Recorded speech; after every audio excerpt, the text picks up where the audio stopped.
un immense engagement de ma part. Donc, je vous encourage à garder cela en tête pendant qu'on parcourt les contenus. Évidemment, il y a une nuance, il y a les finances et le financement d'un organisme. Évidemment, la gestion financière, les finances, c'est l'ensemble de ces travaux-là qu'on fait pour s'assurer que tout est en ordre au niveau des actifs, des passifs, des soldes, de la tenue de livre, les revenus dépenses. Donc, on gère nos ressources financières pour réaliser notre mission. Euh, Au niveau du financement, c'est l'obtention des ressources, la confirmation des revenus. C'est vraiment mettre en place les sommes d'argent que ça prend pour réaliser les projets, les programmes de l'organisation. Donc, moi, je suis spécialiste non pas en finance, bien que je m'y connais un petit peu, mais surtout en financement. Euh, Commençons avec un premier sondage. Il y en aura deux en début de session, ensuite un à la fin. Zina va vous partager son écran pour le sondage où je lui demande quel rôle vous jouez dans ce domaine. Donc, j'arrête mon partage pour que Zina puisse vous... Est-ce que tout le monde voit mon écran? Oui. Donc, vous pouvez le faire avec votre téléphone en scannant le code QR ou aller directement sur le site. Puis, quand vous êtes prêt, n'hésitez pas à me le signaler, comme ça je peux tourner les questions et vous pouvez répondre au fur et à mesure.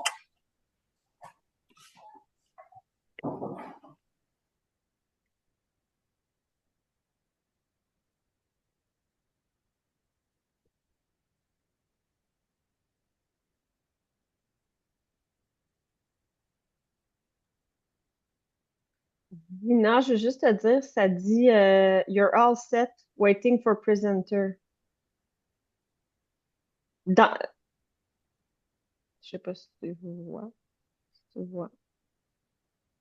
En tout cas, Tu as ton micro coupé, Zina, on Pardon. t'entend pas. Oui, je disais, quand tout le monde est prêt, je peux commencer à slider les questions et ils vont apparaître sur votre téléphone ou sur l'application.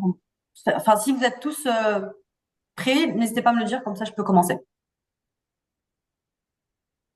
Est-ce que c'est bon pour tout le monde? Oui? C'est bon.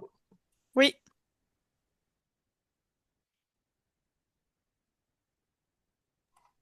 Est-ce que ça apparaît bien pour tout le monde aussi, les questions?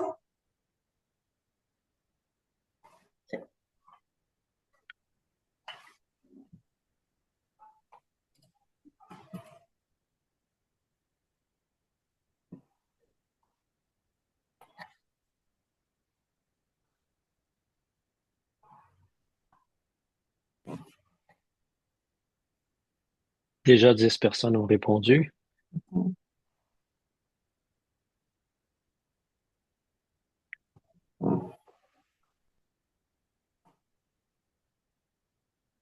Ce qu'on voit déjà se dessiner, c'est une variété de rôles. Il y a des gens qui sont à la direction d'organisme, d'autres travaillent comme gestionnaires, d'autres travaillent comme agents. Il y a des pigistes, il y a des bénévoles aussi. Peu importe le rôle qu'on joue, les éléments que je partage peuvent être très utiles. Euh, on peut, dans ce cas-là, Zina, passer à la prochaine question de sondage, vu qu'on est déjà dans le... Celle-ci porte sur votre degré d'expérience dans le financement gouvernemental, donc l'obtention de subventions et de contributions des appareils gouvernementaux, municipaux, provinciaux, fédéraux.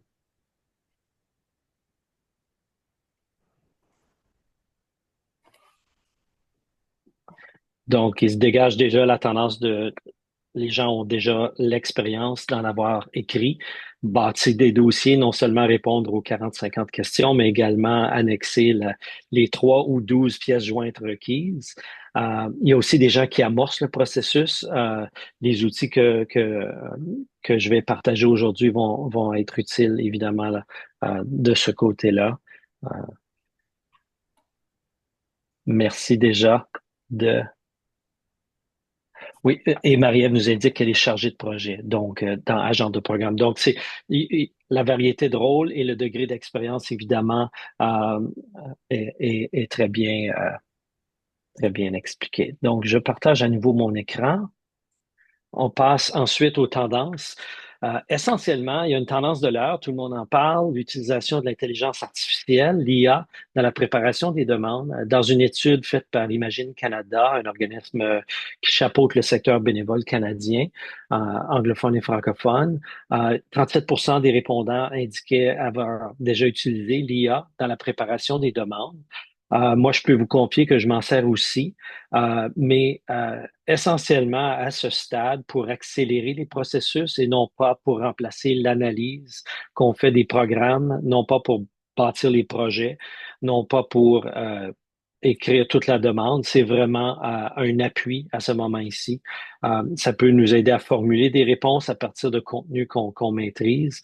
Et c'est excellent lorsqu'il y a une limite de mots ou de caractères, évidemment.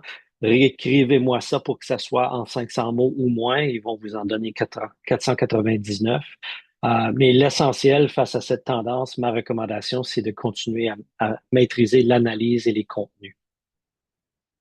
L'autre grande tendance clé dans mon domaine de financement gouvernemental, c'est la ressemblance à l'attribution de contrats, donc des appels de demande qui ressemblent à des appels d'offres de déneigement de municipalités. Donc, on définit une série d'éléments. On fait requête au secteur bénévole pour qu'ils préparent des dossiers à partir de leurs projets. Évidemment, vous savez qu'au Canada, le secteur bénévole est responsable non seulement de mettre en place l'énergie et les ressources pour concevoir les projets, mais également préparer les dossiers de financement. Et heureusement encore, c'est des êtres humains qui vont lire votre dossier, mais c'est rendu très concurrentiel. Il faut indiquer des réponses avec des faits persuasifs. L'évaluation est faite selon des grilles notées par des pairs, souvent des agents, des analystes gouvernementaux qui travaillent à l'intérieur de l'appareil gouvernemental. Mais essentiellement, pour le déneigeur, souvent c'est le plus bas prix et il y a seulement un récipiendaire de contrat. Pour les organismes qui font des demandes de financement gouvernemental, il y a des enveloppes, il y a des dossiers, et on espère passer la rampe et être sélectionné pour recevoir sa part du gâteau. Donc, on n'est plus à l'époque où on pouvait vraiment pré-négocier un 50 000 avec un analyste qui nous disait, ah oui, j'aime ton idée, envoie-moi quelques pages et je vous approuve cela. C'est vraiment des concours concurrentiels maintenant, évidemment. L'autre tendance, c'est celle de, non pas vers le financement récurrent ou financement de programme, financement de fonctionnement. On finance des projets. On vous permet d'avoir des ressources pour des initiatives de courte durée, d'en dégager d'un 10-15% de frais d'administration, souvent des salaires, mais essentiellement, cette tendance-là des programmes gouvernementaux vers le financement de projets pénalise les projets à résultats alors qu'on réussit quelque chose. Les gens vont nous dire, ben, est-ce que vous pouvez nous vous envoyer quelque chose d'innovant, de différent l'an prochain pour être admissible à nouveau? Donc, c'est une tendance lourde qui est un peu décourageante, mais elle est ce qu'elle est. C'est vraiment partout ce que j'observe au niveau des bailleurs de fonds. Il y a, pour certains dossiers, entre autres des subventions de 75 000 et plus, on exige des faits probants, donc des rapports de sondage, des études de besoins, des références à des études, des recherches qui vont justifier le pourquoi de notre projet. Évidemment, pour des sommes plus importantes, ça fait partie de l'enjeu et ça influence notre sélection de programmes. L'autre tendance, c'est les sommes demandées. Typiquement, un programme qui a 1 million de dollars à investir va recevoir 10 millions de demandes totales. C'est typique. Donc, évidemment, il faut se classer parmi les meilleurs avec le meilleur dossier pour passer la rampe. Si vous recevez une lettre de refus, ça ne veut pas dire que votre projet n'est pas excellent. Vous avez créé un actif et vous pouvez peut-être le proposer dans un autre concours à un autre bailleur de fonds en l'adaptant évidemment selon les objectifs de programme. L'autre tendance, c'est l'explosion des programmes. Moi, j'en ai 800 dans ma base de données. Ils changent, ils varient. Agriculture Canada en a plus d'une centaine. Évidemment, pas toujours directement relié à la sécurité alimentaire, mais au niveau fédéral, beaucoup de ministères ont beaucoup de programmes. Ça peut mener à la tendance de trouver un programme qui nous chante et écrire un dossier, inventer un projet dans le formulaire. Ça, c'est fonctionné selon la crainte de ne pas avoir d'argent. Moi, je crois à l'approche d'abondance et je crois que les projets qui sont issus de vos missions sont porteurs d'espoir et puis ont de meilleures chances d'être financés. La tendance numéro 7 pour moi qui est très, très importante, c'est la décision d'affaires. Il y a des opportunités, vous le faites déjà. Vous analysez les critères, vous regardez les objectifs, vous déterminez est-ce que j'investis les ressources requises pour bâtir le dossier. Pour moi, l'aspect critique en financement gouvernemental, c'est l'énergie qu'on met dans la décision d'affaires. Est-ce qu'on écrit, est-ce qu'on soumet ou non? Dans mon expérience, il faut dire non beaucoup plus souvent que oui et tailler des stratégies pour réussir à mettre des demandes dans la machine, mais sans s'épuiser et sans en faire trop peu pour ne pas connaître de croissance. Donc, c'est un survol des tendances que j'observe présentement dans ce secteur. C'est beaucoup de contenu. Prenons 10 secondes. On laisse tout ça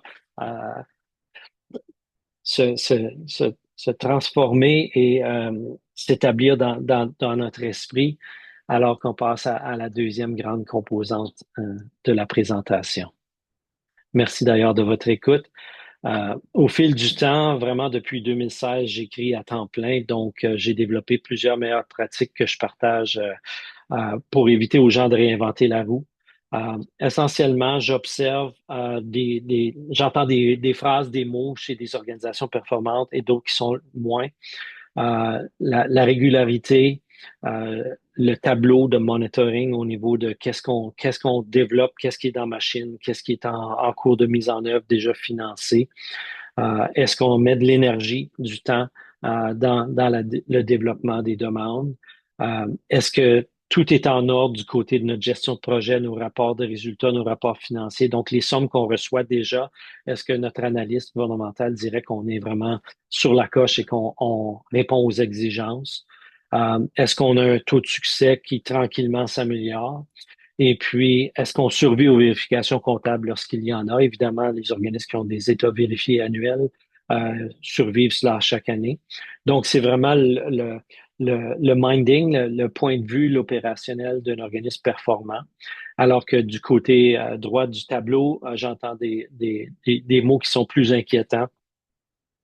Il s'agit d'être le plus possible dans le tableau de gauche, dans la mesure de nos énergies, de nos capacités d'organisme.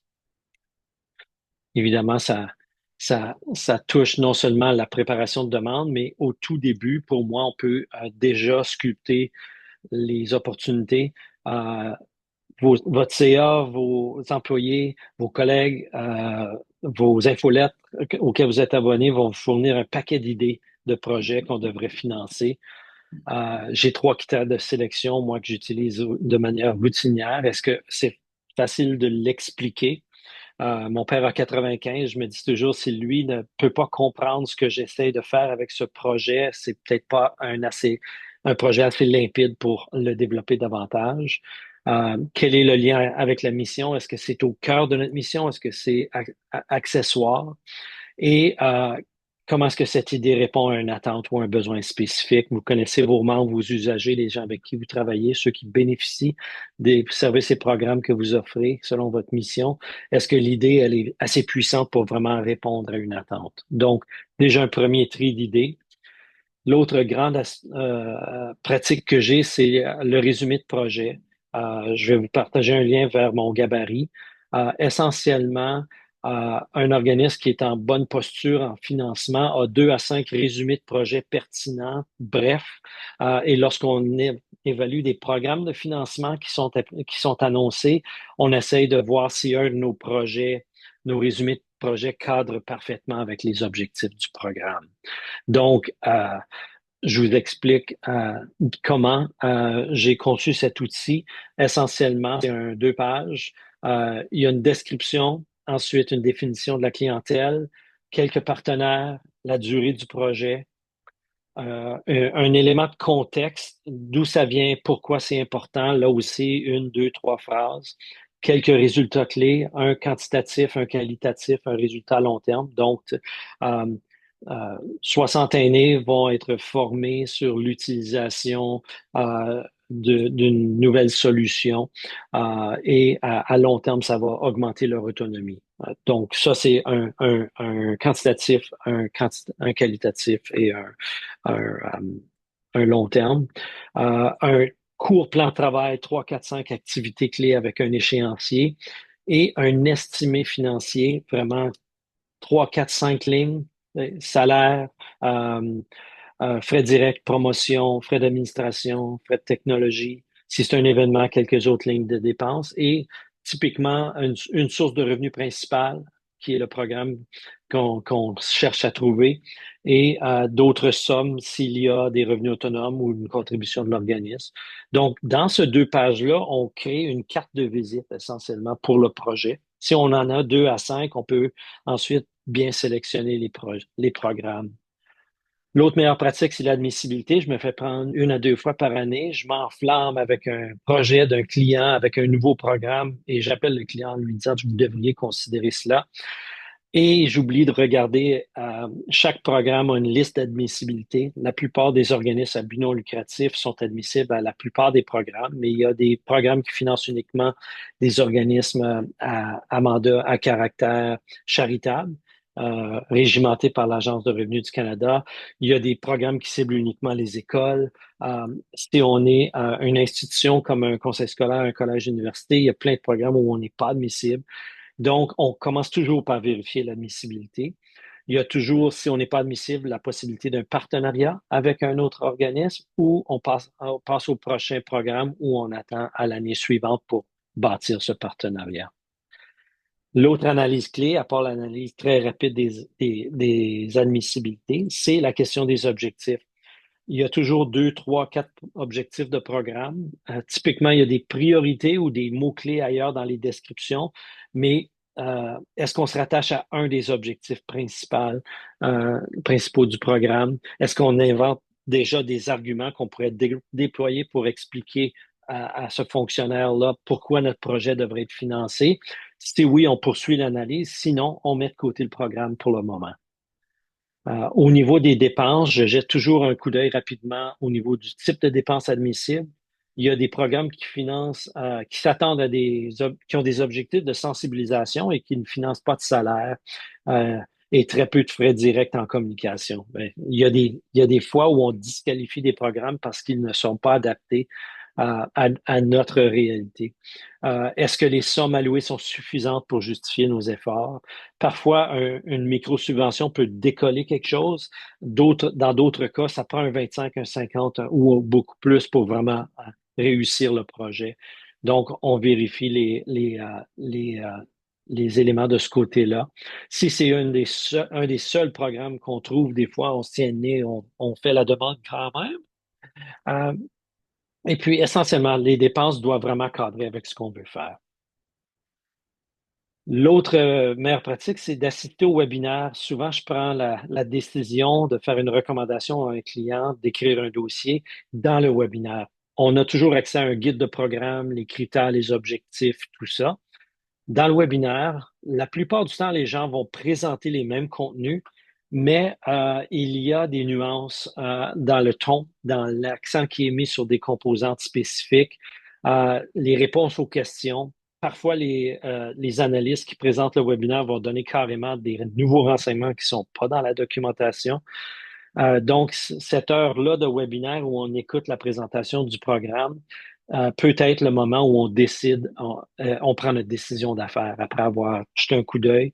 On regarde à nouveau nos projets, on écoute la présentation et ça peut soit déclencher une mise en œuvre ou encore là, un non face à ce programme-là. Donc, vous voyez, je vous amène toujours dans la décision d'affaires qui est de mettre l'énergie, de bâtir le dossier ou non, vu les tendances que je vous ai présentées. Évidemment, il faut que les objectifs de programme soient en lien direct avec nous, avec ce qu'on fait, et non pas le contraire. Est-ce que c'est un fit? Est-ce que ça semble aller tellement bien avec un des objectifs qu'on on se voit mettre en œuvre le projet déjà? Et puis, on regarde aussi l'ensemble des exigences. Il y a des programmes où on peut s'en tirer avec 2, 3 jours de travail en tout. Il y a d'autres programmes où c'est 5, des fois 6 jours, répondre à l'ensemble des questions, aller chercher toutes les pièces jointes, tous les justificatifs requis. On fait carrément une analyse du retour sur l'investissement euh, pour déterminer si on va de l'avant ou non. Donc, c'est l'essentiel des meilleures pratiques. Quand on est convaincu, on essaie de contacter le bailleur de fonds. Il y en a encore qui prennent des appels et acceptent de nous rencontrer ou répondre à nos courriels. Il y en a d'autres qui se cachent derrière l'appel de demande et ne donnent aucun autre information. Une dernière vérification de la date de tombée au niveau de nos ressources, est-ce qu'on a le temps? Et là, basé sur tout ça, on décide d'aller de l'avant ou non. Monter ce dossier-là qui, dans 6 ou 9 mois après la date de dépôt, dépendant de la période de gestation des bailleurs de fonds, ceux qui décident qui aura les subventions, euh, on décide d'aller de l'avant ou non pour bâtir le dossier. Un autre gros bloc d'informations qui peut être étourdissant, vous l'avez déjà écrit, donc il n'y a rien de vraiment tout à fait nouveau. Pour les gens qui amorcent, c'est beaucoup de contenu, mais je pose des balises basées sur mon expérience pour vous encourager à aller chercher ces ressources. C'est très important. Le rôle des gens qui vont chercher les ressources, ça insuffle non seulement de l'énergie, mais des espèces sonnantes et trébuchantes dans l'organisme. Donc, à mon sens, ça reste une fonction tout à fait importante dans chaque organisme. Tout va bien au niveau du temps. On a suffisamment de temps à la fin pour des questions. Je passe au troisième bloc qui est celui des astuces. Au niveau des lignes directrices, le guide du demandeur, tout ça, je fais une première. Normalement, si c'est un site web, je le copie en Word. Si c'est un document PDF, je l'annote. Je fais une première lecture en diagonale où je surligne en jaune des éléments clés.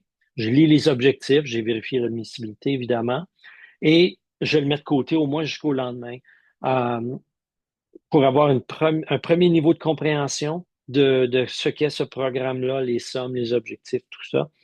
Et je fais la deuxième lecture pour compréhension le lendemain ou par la suite, pas tout en une session. Cette astuce-là nous permet d'aller dans une deuxième lecture où notre intuitif est à notre service, puis on peut vraiment bien comprendre ce que le ministère essaie de faire avec son programme et si on veut aller de l'avant ou non. Dès le début, alors que je suis en phase d'analyse, je télécharge le formulaire, j'ouvre le portail en ligne, j'essaie de voir si c'est facile, complexe, est-ce que c'est un formulaire Word, un PDF remplissable, est-ce que c'est un portail absolument indéchiffrable, comme c'est le cas dans certains bailleurs de fonds. La plupart des portails fonctionnent relativement bien maintenant, mais je peux vous dire qu'en 2017, il y avait des défis majeurs. Est-ce qu'on a la bonne version du formulaire? Si c'est un dossier qu'on renouvelle, par exemple, avec un ministère, des fois, ils changent de formulaire pour on oublie et on utilise une vieille version. Et alors que je suis en train de commencer le processus, je vais avoir tendance à apprivoiser le formulaire en le parcourant, en copiant-collant des renseignements de base. Il faut toujours, je peux pas vous dire combien de fois que j'ai écrit l'adresse de mon client le plus fréquent dans un formulaire en copiant-collant. Et lorsqu'on est en train de faire la première ébauche de la demande, on transpose le résumé de projet. Donc, la description, les résultats, les activités, l'essentiel du budget. Et ça nous permet de constater comment plus on doit déployer et surtout quelles sont les questions, genre analyse de risque, tout ça, expérience du conseil d'administration dans la gestion de projet. Et on met des mots-clés dans ces autres réponses qu'on va développer plus tard. Donc, on travaille dans le formulaire de cette façon-là pour réussir à bâtir le dossier. Dès le début aussi, je fais la liste le plus tôt possible des pièces jointes. Est-ce que ça prend des ententes de partenariat, des lettres d'appui? Est-ce qu'on nous exige une preuve de numéro d'entreprise? Est-ce que les procès-verbaux de l'Assemblée annuelle sont requis? Des fois oui, souvent non. Donc, j'assemble cette liste-là et je m'assure d'avoir la bonne documentation, les mises à jour. Je convertis tout en PDF dans un dossier. Je les numérote 1, 2, 3, 4, 5 selon leur exigence. je me crée une liste de contrôle pour m'assurer que je ne sois pas à la dernière minute au niveau d'annexer tout ce que ça prend pour être admissible lorsqu'on soumet à la première phase d'analyse. Souvent, on regarde le formulaire pour voir s'il est tout rempli et si toutes les pièces jointes sont là. Et s'il manque un élément, on peut écarter la demande et le refuser sans même le lire. Donc, c'est un élément d'astuce clé de ce côté-là. C'est des astuces qui permettent de bien travailler. Au niveau des tactiques, pour bâtir le dossier, je fais plusieurs blocs de travail de 1 à 2 heures, ininterrompus dans la mesure du possible. Je sais que vous êtes dans l'opérationnel, donc c'est très difficile de dégager du temps. Je peux vous dire que lorsque moi je suis en bloc de travail et que je me permets des interruptions, ça me prend des fois 10-15 minutes à me remettre au stade où j'étais juste avant l'interruption. Ça prend normalement 2, 3, 4, 5 sessions de travail dans le formulaire avant de le bâtir de manière complète. Typiquement, je demande une relecture par un collègue 3 jours avant. Et au niveau de soumettre, surtout dans les portails, j'ai comme pratique de soumettre le jour avant, au cas où il y ait trop de gens qui soumettent en même temps et qu'il y ait des pépins techniques. On respire beaucoup mieux lorsqu'on soumet avant la date de tombée. Au niveau du budget, on travaille avec des estimés. Souvent, on a besoin de devis. On va chercher 1, 2 ou 3 selon les exigences. On est à l'étape de la conception de projet et de la proposition de projet. Donc, on fait des estimés au meilleur de nos expériences. On démontre les détails des calculs, donc le salaire, les charges de l'employeur, les avantages sociaux, la logique derrière la location d'un bureau ou d'un cellulaire, tout ça. J'utilise des feuilles de calcul automatiques, donc Excel, Sheets, peu importe. Mais j'inscris mon budget non pas dans le formulaire, mais je le prépare d'avance dans une feuille de calcul. Je revérifie mes formules dans tous les cas parce qu'il n'y a rien d'aussi efficace pour couler un dossier. J'ai siégé sur plusieurs jurys comme vous pouvez l'imaginer un budget qui ne balance pas, boum, on a envie d'arrêter la lecture et l'analyse du dossier. Donc, les feuilles de calcul nous rassurent. Ensuite, on transpose les sommes dans le formulaire ou dans le portail. Évidemment, il y a des honoraires, des salaires, des frais directs de promo, comme je disais tantôt, des événements, des équipements, des déplacements à séjour. La plupart des bailleurs de fonds tolèrent des frais d'administration, qui est une des seules façons de dégager des frais de fonctionnement. Donc, loyer, euh, photocopie, supervision par la direction générale, frais de tenue de livre, frais de vérification partielle dans certains cas. Donc, tout ce qui est des coûts récurrents, amortis, euh, que vous peinez normalement à couvrir, peuvent être, selon les exigences de chaque bailleur de fonds, très précisément détaillés dans le budget des dépenses pour aller chercher un peu de revenus pour votre organisme. Donc, au niveau des revenus, il y a la somme qu'on demande, il y a la contribution de notre organisme. Euh, Au niveau des partenaires, dans le dossier que je vais vous rendre disponible, il y a des gabarits d'entente de partenariat et d'autres outils. Votre contribution peut être en argent ou en service. Il y a souvent des revenus complémentaires, soit des inscriptions, des commandites. On les explique là aussi dans le budget de revenus. J'ai une nette préférence pour les programmes de financement qui financent 100% des dépenses. Donc, vous donnez du service possiblement, mais si c'est un projet de 34 000 on leur propose 34 000 Dans les plus gros projets avec des plus grandes sommes, on peut faire ce que moi j'appelle du multisource, mais évidemment, c'est beaucoup plus complexe. Une fois que vous avez déposé et vous avez patienté, et là, le ministère ou la fondation ou le bailleur de fonds, la ville, approuve, vous recevez un avis, vous êtes parmi les projets qui ont été retenus. La plupart du temps, ça fait tellement longtemps qu'on attend et on est tellement soulagé d'avoir des ressources que on reçoit un accord de contribution de 20 pages avec 16 pages de clauses légales et on s'empresse de le signer. Moi, je suis là pour vous dire, négocier l'accord, c'est possible. Vérifier l'accord pour s'assurer qu'ils n'ont pas fait d'erreur de copier-coller parce qu'eux aussi utilisent des systèmes automatisés pour bâtir les contrats. Euh, on peut jeter un coup d'œil critique, voir si on changé des choses ou pas approuvé certaines dépenses. Et on a le droit de demander des révisions. Typiquement, si on a un bon argument, on va faire des modifications avant la signature. Et là, évidemment, vous signez, vous orientez l'évaluation des résultats, vous préparez dans votre esprit, dans la mise en œuvre, comment on va faire les rapports narratifs de progrès vers l'atteinte des résultats, comment on va faire les rapports financiers, les réclamations, parce que ces rapports-là, ces évaluations-là, c'est aussi important que le projet lui-même parce que ce sont des outils de renouvellement. On peut bâtir des relations d'affaires avec des bailleurs de fonds qui voient que vous êtes à l'heure avec vos dossiers, à la scène près au niveau de vos réclamations financières et vous devenez une valeur sûre. Donc, on veut vous encourager à soumettre à nouveau et bâtir des relations de travail à long terme avec les bailleurs de fonds. Donc, essentiellement, ce que je vous déploie aujourd'hui, c'est une recommandation d'avoir une approche structurée en financement gouvernemental. Dans le secteur privé, il y a toujours quelqu'un qui joue le rôle de développement des affaires. Donc, comment on génère des revenus, comment on fait des ventes, comment on augmente le chiffre d'affaires de l'entreprise.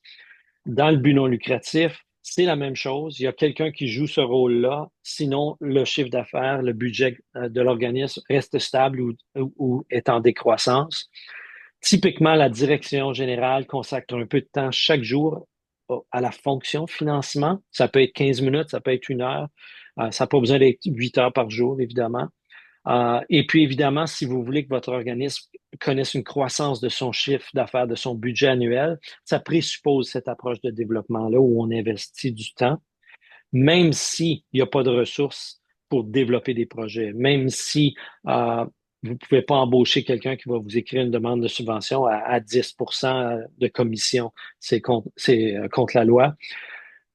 Si vous voulez bâtir votre organisme au-delà de votre statut actuel, il faut que votre conseil d'administration soit conscient que des efforts de développement doivent être investis. Ces sommes-là de subventions n'arrivent pas sans tout l'effort que je viens de décrire, évidemment. Donc, votre stratégie de financement, c'est votre stratégie de vente. C'est un continuum, c'est l'effet entonnoir de considérer beaucoup, beaucoup de programmes, sélectionner certains pour lesquels vous faites des demandes, peut-être écrire 2, 4, 6, 8 demandes par année, et ensuite en obtenir le taux de succès typique, c'est 1 sur 4. À mesure qu'on devient de mieux en mieux, on peut atteindre 1 sur 3. C'est assez rare, 50% de taux de succès. Moi qui le fais à temps plein, j'ai encore à ce jour des clients qui reçoivent plus de refus que d'acceptation. Ça fait partie du processus. De la même manière que si on se dit on va approcher un commanditaire pour notre gala annuel, on veut 1 000 $ de commanditaire. Si on parle à 10 entreprises, on va recevoir 9 refus pour avoir possiblement une acceptation. C'est la même chose. On bâtit des dossiers, on les améliore avec le temps, on les réadapte, on les resoumet. Et à mesure que notre taux de succès augmente, l'effet momentum positif pour l'organisme s'installe et on a de plus en plus de ressources pour atteindre notre mission. Donc, les outils indispensables, selon moi, un outil de veille des opportunités de financement. Je vais inclure un abonnement potentiel vers une infolette de financement auquel je collabore. Il répertorie des programmes essentiellement du gouvernement fédéral. C'est un organisme ontarien avec lequel je travaille, donc il y a aussi des sources ontariennes qui sont moins pertinentes pour vous. Mais au moins, c'est une veille stratégique de programme que vous pouvez considérer dans un premier temps. L'autre outil, c'est ce mécanisme de décision qui vous amène à choisir quelle demande préparer et un tableau de résultats avec des statistiques, genre comment de demandes on a déposé, quel est notre taux de succès, quelles sont les sommes reçues, qu'est-ce qu'on a dans la machine prochainement. C'est des outils évidemment de gestion de l'organisme et de son financement. Donc, je conclue avant les questions en vous disant, le secteur bénévole au Canada, vous le savez, accomplit des miracles avec peu de ressources, mais c'est permis de viser très haut, d'essayer d'augmenter le budget de votre organisme et sa portée, son impact, l'actualisation de sa mission. Je le vois dans plein de secteurs, dans plein de contextes, partout au pays, en anglais comme en français, parce que je travaille dans les deux langues. C'est permis, c'est faisable de se donner un temps de préparation et ensuite un temps de croissance pour l'organisme en étant très stratégique avec le financement gouvernemental. Donc, allons-y avec le sondage 3, si vous voulez bien, Zina. Ça va prendre quelques minutes le temps que je partage mon écran. Pas, pas de problème. Entre-temps, je mets dans le chat quelques éléments.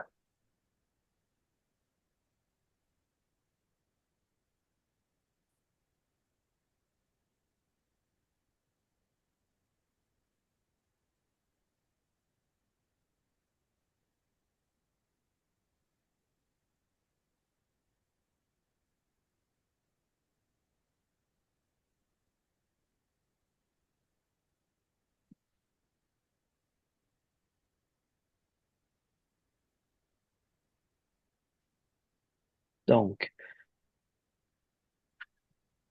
j'ai mis dans le chat un dossier de ressources et un autre lien vers l'outil de veille. Bon, allons-y avec le sondage. Est-ce que tout le monde est sur le sondage pour que je puisse afficher la question? Oui. Parfait.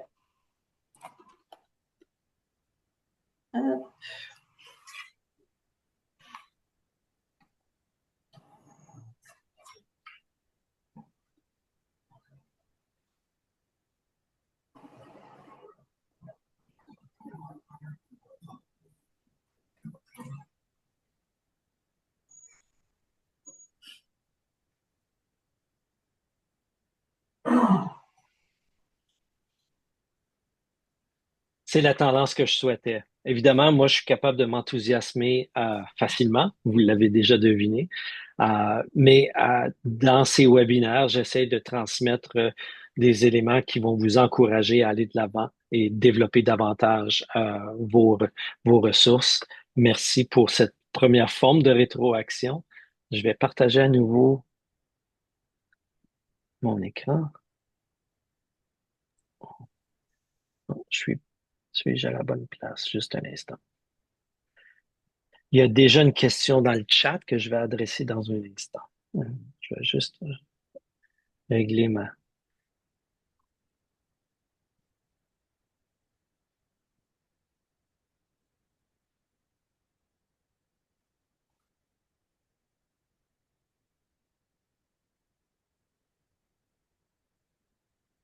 Nous voilà.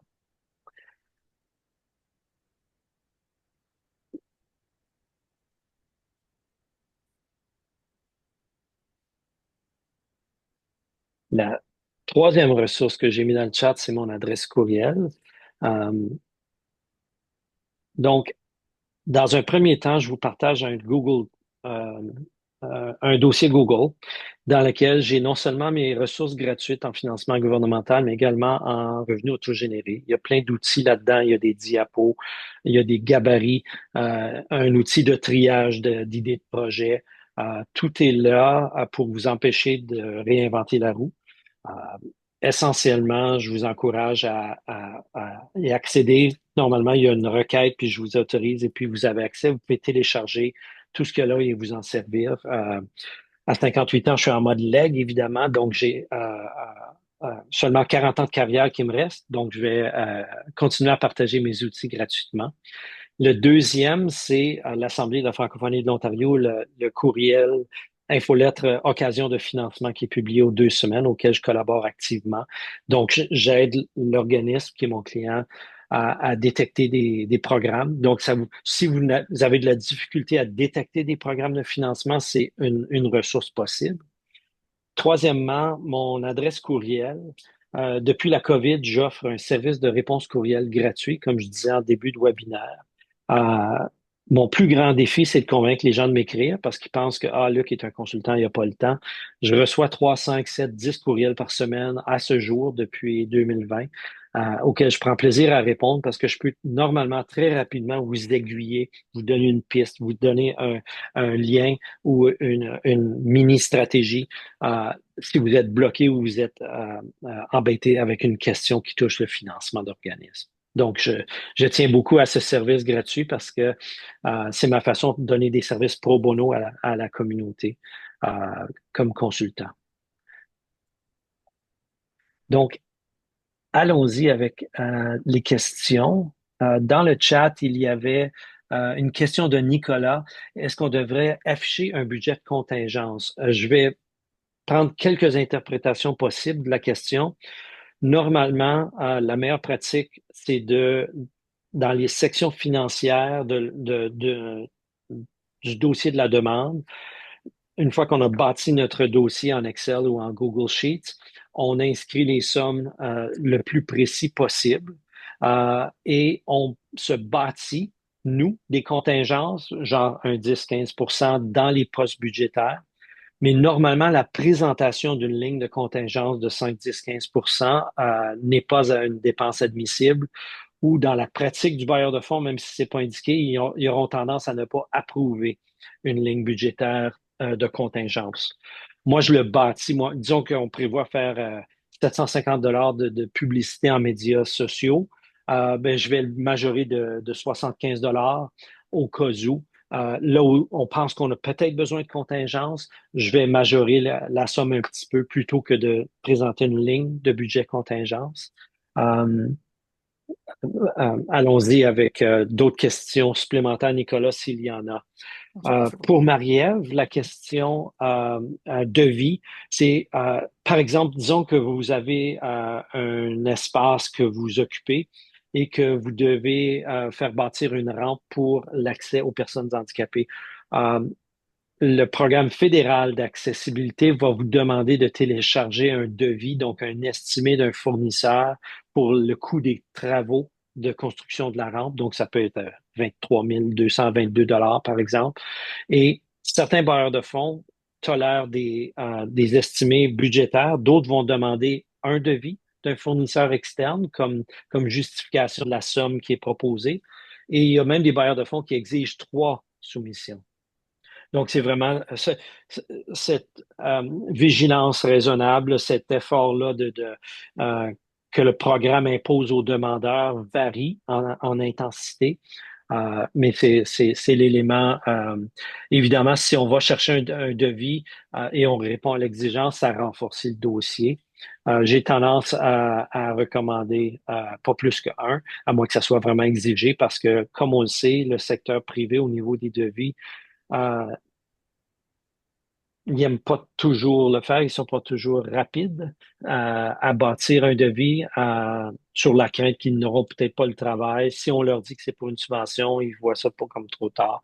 En tout cas, ça dépend de vos relations avec les fournisseurs, mais on sait que dans le domaine des métiers, les gens ne manquent pas de travail. Est-ce qu'il y a d'autres questions qui vous viennent à l'esprit? On a encore 8 minutes. Je suis heureux d'adresser toute autre question qui vous vienne à l'esprit. OK, pour André, si on doit écrire en anglais, moi, si vous avez un abonnement de base à ChatGPT, par exemple, vous pouvez lui demander de traduire le formulaire anglais vers le français. Ensuite, écrire votre demande en français, demander à Chat de le retraduire et idéalement faire relire le dossier par un locuteur anglophone, un collègue ou un ami ou quelqu'un qui pourrait valider la qualité du dossier. Au niveau de l'inflation, sur les projets pluriannuels, essentiellement, moi, je majore les salaires de 2,5 et puis,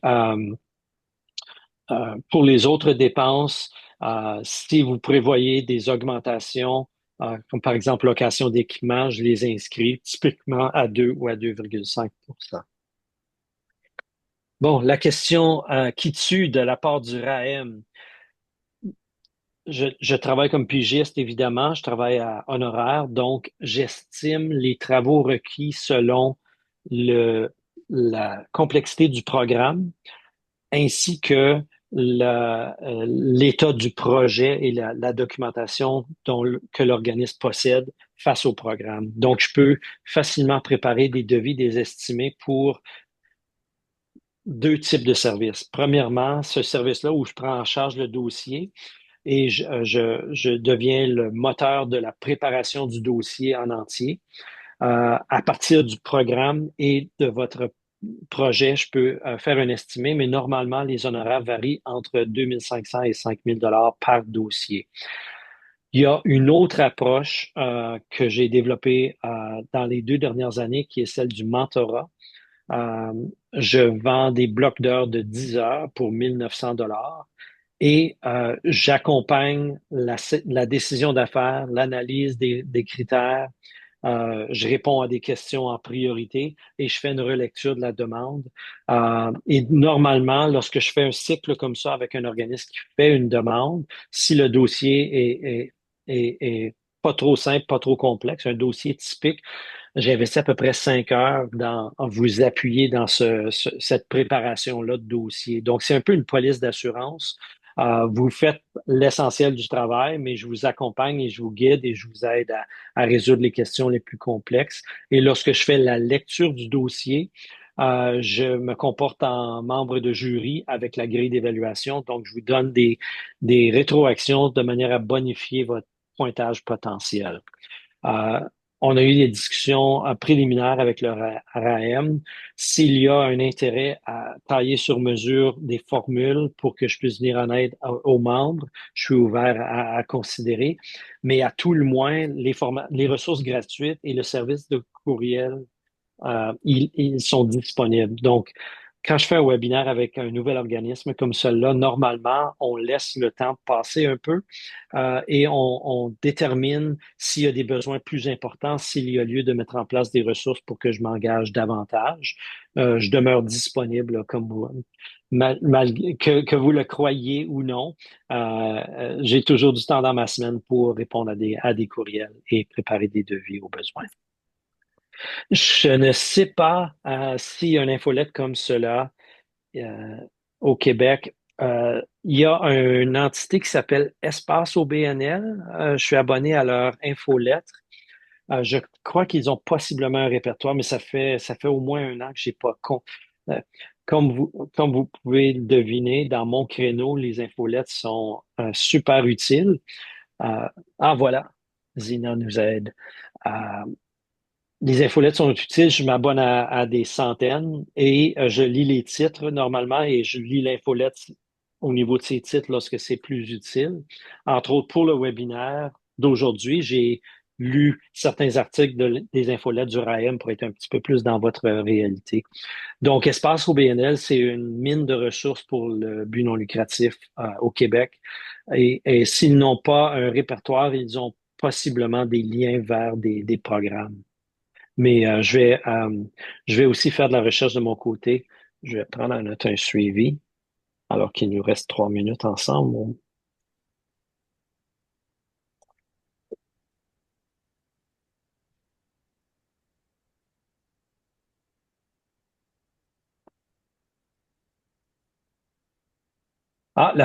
Nicolas nous indique que la Fondation du Grand Montréal produit une infolette. Ça, c'est déjà un excellent départ.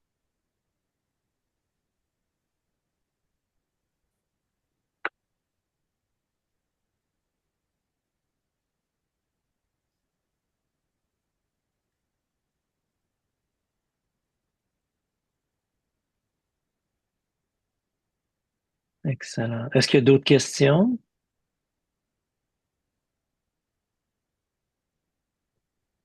Comme on a indiqué au début, Thierry et Zina vont assurer l'envoi des diapositives de ce que je vous ai présenté aujourd'hui avec le sondage d'évaluation. Et puis, n'hésitez pas, Zina, à inclure mon adresse courriel et les deux liens et l'adresse courriel dans votre courriel de suivi pour que les gens, une fois qu'on quitte le Zoom, là, les gens, des fois, cherchent la donnée. Donc, si vous pouvez la transcrire dans l'infolette, dans votre courriel de suivi, pardon, euh, vous pourrez faire appel à mon appui. Pour compléter Oh, tes propos, Luc, on va, comme je le disais en préambule, on va nous remettre cette vidéo, enfin l'enregistrement de cette présentation sur l'espace membre qui est réservé aux membres du REM sur notre site internet. Luc, merci beaucoup. Écoute, moi, c'est la deuxième fois que j'assiste à cette présentation. J'ai encore appris des trucs. Donc, c'est bien. J'invite effectivement les gens à user sans en abuser de ton courriel pour, comme tu l'as gentiment proposé, répondre à des interrogations que qu'ils pourraient avoir et auxquelles tu pourras apporter solution. On vous remercie de votre présence et en espérant, mais votre Merci. petit sondage nous donnera le témoignage de votre satisfaction ou pas. On remercie vivement Luc, vraiment, c'était très intéressant une nouvelle fois. Et puis, bah, écoutez, moi je vous À la réédite, prochaine. oui, merci. Je vous réitère notre disponibilité, nous, au sein du REM, Réseau alimentaire de l'Est de Montréal, à répondre ou à collaborer avec vous sur des projets que vous pourriez avoir. Dans le